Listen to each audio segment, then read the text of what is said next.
Hello दोस्तों, कैसे हैं आप सब लोग। तो चलिए, आज रिवीजन टीचिंग गुरु चैनल में आप सबका स्वागत है। और आज मैं आप लोगों के बीच लेकर आया हूँ खान सर का। देख सकते हैं आप, ये जो है आपको थंबनेल लगा हुआ है, Atlas Indian map and world map, ये दोनों इसमें दिया हुआ है। और इस बुक का भी काफ़ी सारा डिटेल डिस्कशन इसका मैं चैप्टर वाइज लाने वाला हूँ। और आज आप लोगों को जो है ना, बहुत ही इम्पोर्टेंट चैप्टर जो है भारत के जो है जम्मू कश्मीर के बारे में आज हम लोग जो है ना बात करने वाले हैं। और इस चैप्टर में आप देखेंगे बहुत ही इंपॉर्टेंट, और ये सेशन में बहुत ही मज़ा आएगा। और जम्मू कश्मीर से जुड़े हुए आपको उनके इतिहास के बारे में बहुत सारी चीज़ें आज आपको जानने को मिलेंगे। तो चलिए, खान सर के इस वीडियो को हम लोग देखते हैं। खान सर के इस क्लासेस मतलब इस बुक का नोट्स और बहुत ही बेहतरीन ढंग से ये बनाया गया है ना। इसको कुछ जो है आपको पहले थ्योरी कुछ पढ़ना है, और थ्योरी पढ़ने के बाद आप इसके जो है ना बहुत सारे एमसीक्यूज है, इंपॉर्टेंट एमसीक्यूज, वीवीआई एमसीक्यूज जो एग्जाम के पॉइंट ऑफ व्यू काफ़ी इंपॉर्टेंट है, जो बार बार हर एक एग्जाम में पूछे जाते हैं। तो वो सारे क्वेश्चंस हैं। चलिए हम लोग देखते हैं कैसे कौन से क्वेश्चंस हैं।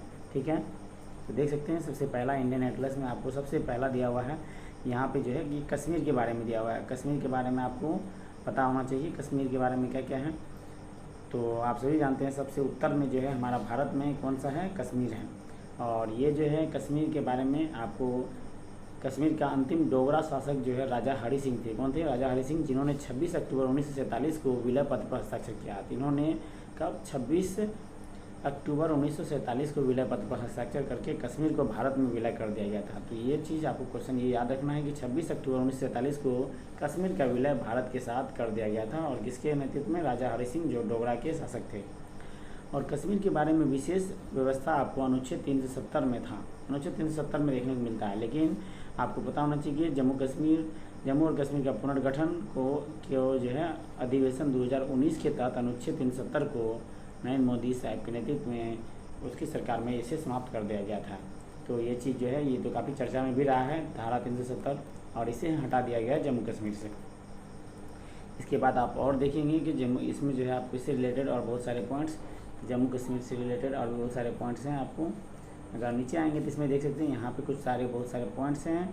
ये जो है आपको कुछ दर्रे के बारे में इसमें दिया हुआ है। इसमें ए जो दिया हुआ है ये आपको बुर्जिला दर्रा है। ए जो है आपको कौन सा दर्रा है? बुर्जिला दर्रा। और आपको बी जो यहाँ पे दिया हुआ है ये जोजिला दर्रा है। और यहाँ पे सी नंबर में आपको दिया है तो ये बनिहाल दर्रा है। कौन सा दर्रा है? बनिहाल दर्रा। इसी टाइप से आप देखेंगे तो डी नंबर में आपको यहाँ पे डी नंबर में देखने को मिलेगा कौन सा दर्रा? तो वो है आपको काराकोरम दर्रा। ये चार दर्रे बहुत ही इंपॉर्टेंट है, इस चारों दर्रे को याद रखेंगे। ठीक है ना। तो इसमें आपको एक बार मैं फिर से बता दूं, ये आपका है बुर्जिला दर्रा। और जो बी नंबर में आपको है ये जोजिला दर्रा। बी नंबर में आपका कौन सा दर्रा है? जोजिला दर्रा। उसके बाद आपका जो है सी नंबर में है बनिहाल दर्रा, और आपका डी नंबर में काराकोरम दर्रा है। इस टाइप से ये सारे दर्रे हैं। और ये एस नंबर में आप देख सकते हैं, यहाँ पे एस नंबर में आपको यहाँ दिया होगा, एस नंबर में, और एस नंबर में इसमें कुछ नहीं दिया। चलिए, ये एस से तो आपको जो है डिनोट करता है। आगे देख सकते हैं यहाँ पे ये गिलगिट यूएसए का वायुसैनिक अड्डा है। गिलगिट जो है यूएसए का वायुसैनिक अड्डा है। आपको यूएसए यहाँ पे उनका वायुसैनिक अड्डा बनाया गया है गिलगिट को। और ये पीओके वाले रीजन में पड़ता है, जो 1948 में इसका 30% हिस्सा, मतलब भारत का जो है ना लगभग 30% हिस्सा पीओके, जो कश्मीर वाला जो हिस्सा है वो 30% हिस्सा कश्मीर के कब्जे में, और 10% हिस्सा जो है ना आपको ऑक्साई चीन के कब्जे में। तो आप देख सकते हैं ये जो मुजफ्फराबाद है यह पीओके वाले मतलब पाक अधिकृत कश्मीर की राजधानी है। तो आपको पता होना चाहिए कश्मीर का जो है पूरा इलाका भारत के पास नहीं, भारत में कश्मीर का 60% हिस्सा भारत के पास है, बाकी 30% हिस्सा पाकिस्तान के कब्जे में है। और जबकि 10% हिस्सा जो है ना ऑक्साई चीन के कब्जे में है। 1962 के युद्ध में ऑक्साई चीन ने इसे हड़प लिया था। तो आप देख सकते हैं यहाँ पे केटू गॉडविन ऑस्टिन, यह जो है सबसे मुख्य पर्वत है केटू गॉडविन, जो भारत की सबसे ऊंची चोटी मानी जाती है। लेकिन ये भारत के पीओके वाले रीजन में है, जबकि अभी वो पाकिस्तान के कब्जे में है। 8,600 से 11 मीटर। तो भारत तो इसे अपना ही मानता है, और क्योंकि अपना है भी, और इसे तो आने वाले भविष्य में, ठीक है, इसे लेना भी है। तो 8,600 से 11 मीटर इसकी ऊंचाई है, जो कि भारत का सबसे ऊंची चोटी अगर बात करें तो पीओके वाले रीजन में केटू है। ठीक है। इसके बाद देखेंगे ये जो है ओपेक जो है यह मुख्य रूप से जो है ना इसमें 4 कंट्री शामिल है। मतलब मुख्य रूप से जो है ना ओपेक में चाइना पाकिस्तान का जो है ना इकोनॉमिक कॉरिडोर नामक एक हाईवे है, जो चाइना की ग्वादर बंदरगाह से जोड़ती है। यह ओपेक जो है ना चाइना और पाकिस्तान की इकोनॉमिक कॉरिडोर है ना। और यह एक हाईवे है और जो कि आपको ग्वादर बंदरगाह से जोड़ती है। यहाँ काराकोरम उच्च मार्ग हाईवे है। तो याद रखेंगे चीन और पाकिस्तान को जोड़ने वाली जो हाईवे है उसे कहते हैं काराकोरम उच्च मार्ग, काराकोरम हाईवे। याद रखेंगे, ये बहुत ही इंपॉर्टेंट पॉइंट्स हैं। इसके बाद आपको जम्मू कश्मीर से रिलेटेड और भी बहुत सारे पॉइंट्स हम लोग देखते हैं। ये आपको पता होगा कि कारगिल युद्ध दिवस है ना, कारगिल विजय दिवस जो है मनाया गया था। कारगिल विजय कब हुआ था? 1999 ईस्वी में विजय ऑपरेशन के द्वारा। कौन से विजय ऑपरेशन चलाया गया था? भारत के द्वारा, और पाक को पीछे धकेलने के लिए यह ऑपरेशन चलाया गया था भारतीय सेना द्वारा। इसके बाद इस युद्ध के कारण इस युद्ध का कारण था शिमला समझौता का उल्लंघन, क्योंकि पाकिस्तान ने शिमला समझौता का उल्लंघन किया था, जिसकी वजह से 1999 में उसे पीछे भगाने के लिए यह युद्ध किया गया था। और सियाचिन जो है यह विश्व का सबसे ऊंचा ठंडा एवं युद्ध क्षेत्र है। सियाचिन सबसे ऊंचा ग्लेशियर भी कर सकते हैं। यह भारत पाक के बीच एक विवादित क्षेत्र है। भारत और पाकिस्तान के बीच सबसे विवादित क्षेत्र रहा है सियाचिन। 1984 में ऑपरेशन मेघदूत द्वारा पाकिस्तान से इसे वापस लिया गया। कब? 1984 में ऑपरेशन मेघदूत के द्वारा सियाचिन को वापस ले लिया गया था। तो ये याद रखेंगे कि भारत में यानी कि किस युद्ध के बाद सियाचिन को वापस लिया गया था? 1984 में ऑपरेशन मेघदूत। कौन सा ऑपरेशन चलाया गया था सियाचिन के लिए? ऑपरेशन मेघदूत। इसके बाद आपको ऑक्साई चीन देख सकते हैं। 1962 में एक युद्ध हुआ था चीन के साथ, जिसमें कि भारत के 10% हिस्से पर चीन ने कब्जा कर लिया था। तो वो ऑक्साई चीन के रूप में जाना जाता है, जो कि लद्दाख वाले रीजन पड़ता है। लद्दाख सबसे बड़ा संसदीय क्षेत्र है। सबसे बड़ा संसदीय क्षेत्र अभी लद्दाख कहा जाता है। सबसे बड़ा संसदीय क्षेत्र है वो है आपका लद्दाख, और इसे लिटिल तिब्बत भी कहते हैं हम लोग, मतलब छोटा तिब्बत के नाम से भी जाना जाता है। और यहाँ पे आपको लेह हवाई अड्डा, सबसे ऊंचा हवाई अड्डा जो लेह हवाई अड्डा है, सबसे ऊंचा हवाई अड्डा कौन सा है? लेह हवाई अड्डा के नाम से जाना जाता है। यहाँ पे सबसे ऊंचा हवाई अड्डा आपको लेह हवाई अड्डा देखने को मिलेगा। पूछ दिया जाए कि सबसे ऊंचा हवाई अड्डा, भारत का सबसे ऊंचा हवाई अड्डा कौन सा है? तो लेह हवाई अड्डा जो भारत का सबसे ऊंचा हवाई अड्डा है। और यहाँ पे एक जो है ना काफ़ी ज़्यादा इंटरेस्टिंग फैक्ट है जिसे आपको जानना चाहिए कि आपको जम्मू कश्मीर में एक बारामूला पर्वत है। कौन सी पर्वत है? बारामूला पर्वत। और इस पर्वत की खास बात यह है कि यहाँ पे चुंबकीय शक्ति है, मतलब यह किसी भी हवाई जहाज़ को अपनी ओर खींच सकता है। तो जम्मू कश्मीर में भी ऐसा एक पर्वत है जो बारामूला पर्वत। और ऐसा ही एक खास है आपको बरमूडा ट्रायंगल, जिसके बारे में आपने सुना होगा। और यह जो बरमूडा ट्रायंगल है वो आपको यूएसए के आसपास पड़ता है, यूएसए वाला, यानी कि आपको अटलांटिक महासागर में। तो बरमूडा ट्रायंगल बिल्कुल वहाँ पे भी जो है ना बहुत सारी चुंबकीय शक्ति है जो बहुत सारे जहाज़ों को अपनी ओर खींच लेता है। बिल्कुल सेम उसी टाइप से यहाँ पे बारामूला पर्वत है, बारामूला, जो कि कश्मीर में एक पर्वत है। और वो कोई भी जहाज़ अगर उस ओर से गुजरता है तो वहाँ पे वो अपनी ओर उसे खींच लेता है। ठीक इसी प्रकार यहाँ पे देखिए आपको दिया हुआ कुछ सारे इंपॉर्टेंट पॉइंट कि अटलांटिक महासागर का बरमूडा त्रिभुज, अटलांटिक महासागर में एक बरमूडा ट्रायंगल है जो कि बहुत सारे जहाज़ों को अपनी ओर खींच लेता है। जबकि अंतरिक्ष में भी एक ब्लैक होल पाई जाती है जो कि उच्च घनत्व के कारण, अपनी बहुत ज़्यादा उच्च घनत्व के कारण प्रकाश तक को नहीं गुजरने देता। सोचिए कि ब्लैक होल की कितनी ज़्यादा घनत्व होगी जो कि एक प्रकाश तक को गुजरने नहीं देती है। इसके बाद आपको नेक्स्ट बात करेंगे हम लोग गुलमर्ग के बारे में। तो गुलमर्ग पर्यटन स्थल तथा उच्च अक्षांश अनुसंधान केंद्र है। गुलमर्ग जो है ये पर्यटन स्थल, मतलब लोगों के आने जाने का, वहाँ पे देखने का, मतलब एक तरीके से कर सकते हैं पर्यटन के लिए बहुत ही अच्छा साधन है और बहुत ही मनमोहक दृश्य है वहाँ पे। तो लोग आते जाते रहते हैं वहाँ पे, बहुत सारे घूमने का बहुत सारा अच्छा प्लेस है। और यह जो काफ़ी उच्च अक्षांश, यानी कह सकते हैं उच्च अक्षांश अनुसंधान केंद्र कहाँ है? तो ये गुलमर्ग में है। क्वेश्चन पूछा जा सकता है कि उच्च अक्षांश अनुसंधान केंद्र कहाँ है? गुलमर्ग में। और जबकि गुलबर्गा नाम का है जो कि कर्नाटक में भी पाया जाता है। तो गुलबर्गा कर्नाटक में है, गुलमर्ग आपको जम्मू कश्मीर में है। तो ये याद रखेंगे, इसमें कन्फ्यूज नहीं होना है। नेक्स्ट देख सकते हैं श्रीनगर इसकी राजधानी है। यहाँ पे क्या है? श्रीनगर जो है इसकी राजधानी है, जो कि सम्राट अशोक ने श्रीनगर का निर्माण करवाया था। क्वेश्चन पूछा जा सकता है कि भारत के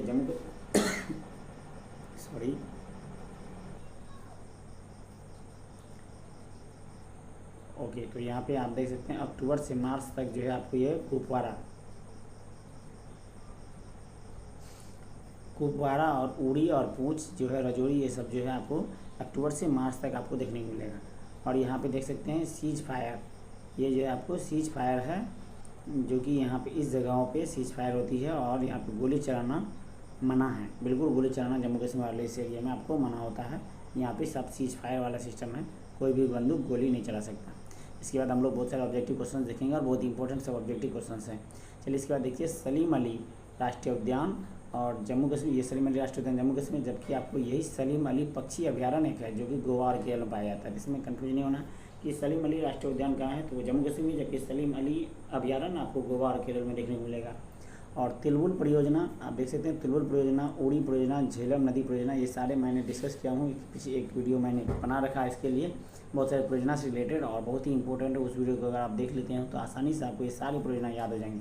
तो तिलबुल परियोजना, उड़ी परियोजना, ये सब झेलम नदी पे है। और सलाल, बगलिहार एवं दुलस्ती परियोजना चीनाब नदी पे ये परियोजना स्थित है। ये सब परियोजना से भी बहुत सारे क्वेश्चंस पूछे जाते हैं। चलिए अब हम लोग जो है इसके ऑब्जेक्टिव क्वेश्चंस को देखते हैं, और बहुत ही इंपॉर्टेंट ऑब्जेक्टिव क्वेश्चन देखिए। सबसे पहला है जम्मू कश्मीर का संविधान कब बना। जम्मू कश्मीर जान रहे हैं कि आप 26 जनवरी 1957 को ही जो है ना इसका जो है इसका संविधान बना था। कब बना था? 26 जनवरी 1957 को इसका संविधान बनाया गया। कौन से दो अनुच्छेद जम्मू कश्मीर से संबंधित है, तो आपको धारा 370 और 35A, ये दोनों जो है ना जम्मू कश्मीर से संबंधित हैं। चलिए नेक्स्ट बात कर लेते हैं हम लोग अगले वीडियो में, अगले पेज में, ठीक है ना। तो बहुत सारे ऑब्जेक्टिव क्वेश्चन है और बहुत ही इंपॉर्टेंट VVI क्वेश्चन है, और जो लगभग ये सब जो है ना प्रीवियस ईयर के क्वेश्चन हैं जो पूछे गए हैं। और इसमें तो आप जानते हैं खान सर का जो भी क्लासेस है या फिर ये कित बुक हैं उसमें बहुत सारे इंपॉर्टेंट पॉइंट्स हैं जो कि एग्जाम के पॉइंट से काफ़ी इंपॉर्टेंट है। ये आप देख सकते हैं जम्मू कश्मीर का अंतिम शासक कौन था। जम्मू कश्मीर का अंतिम शासक था आपको हरि सिंह ही था। हरि सिंह जम्मू कश्मीर का अंतिम शासक था। उन्होंने ही भारत में कश्मीर का विलय किया था। और कश्मीर की सीमा कितने देश से लगती है, तो आपको पता होना चाहिए कश्मीर की सीमा 3 देश से लगती है, अफगानिस्तान, भारत, कश्मीर की सीमा अफगानिस्तान, पाकिस्तान और चीन से लगती है। POK का कितना प्रतिशत भाग आपको, यानी POK में कितना प्रतिशत भाग कश्मीर का है, तो 30% भाग जो पाकिस्तान के कब्जे में वो POK वाला रीजन है। POK की राजधानी कहाँ है, तो आप सभी को पता है, अभी जस्ट हम लोगों ने बात की। POK की राजधानी मुजफ्फराबाद है। कहाँ? मुजफ्फराबाद। और इनमें कौन सा POK का भाग है, तो आपको पता होना चाहिए गिलगित भी POK का भाग है, बाल्टिस्तान भी और आज़ाद कश्मीर, ये तीनों POK का भाग है। उपयुक्त सभी हो जाएंगे इसका आंसर। अक्साई चीन कश्मीर में कितना प्रतिशत है। अक्साई चीन का कश्मीर का कितना प्रतिशत हिस्सा है, मात्र 10% हिस्सा चीन के कब्जे में है, जो कि अक्साई चीन का मतलब ये भारत का ही हिस्सा है जो कि अक्साई चीन के पास है। अक्साई चीन पर चीन ने कब अधिकार किया, तो 1962 का युद्ध हुआ था, और उसमें चीन ने यानी अरुणाचल प्रदेश वाले भी कुछ रीजन को उन्होंने हथिया लिया था, और चीन पे ये अक्साई आपको लद्दाख पे भी कब्जा किया था। तो इनमें जब समझौता हुआ तो उन्होंने अरुणाचल प्रदेश को छोड़ के इस जगह पे अपना कब्जा जमा लिया। और पंचशील समझौता जो हुआ था वो भारत और चीन के बीच ही हुआ था। पंचशील समझौता किसके बीच? भारत और चीन के बीच। पंचशील समझौता की अवधि की बात करें तो 1954 से लेकर के आपको 1960 के बीच यह समझौता हुआ। 1954 से 1960 के बीच में यह समझौता किया गया था। और चीन पाकिस्तान को जोड़ते हैं, तो आप देख सकते हैं यहाँ पे ओपेक काराकोरम हाईवे, ये दोनों AB दोनों हो जाएगा आपको, जो चीन पाकिस्तान को जोड़ता है, मतलब मेन मुख्य रूप से काराकोरम हाईवे आप कह सकते हैं। विश्व का सबसे ऊंचा तथा ठंडा युद्ध का मैदान अगर बात करें तो ये सियाचिन है, जो विश्व का सबसे ऊंचा और ठंडा युद्ध का मैदान है, और जो भारत का सियाचिन ग्लेशियर है। ऑपरेशन राजीव का संबंध किससे है, तो ऑपरेशन राजीव का संबंध आप देखेंगे ऑपरेशन राजीव का संबंध किससे है, तो ऑपरेशन राजीव का संबंध आपको देखने को मिलेगा ये सियाचिन से। किससे है? सियाचिन से। ऑपरेशन मेघदूत का संबंध देखिए तो यह भी ऑपरेशन मेघदूत का संबंध ही सियाचिन से ही है ना। और नुब्रा और सियोक नदी आपको लद्दाख में बहती है।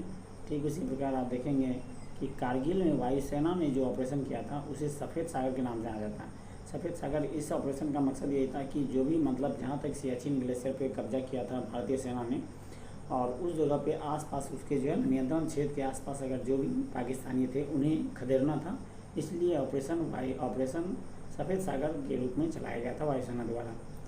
कारगिल पर थल सेना के ऑपरेशन, नेक्स्ट क्वेश्चन पे बात करते हैं हम लोग। कारगिल के थल सेना पर ऑपरेशन का नाम था विजय ऑपरेशन। क्या नाम था?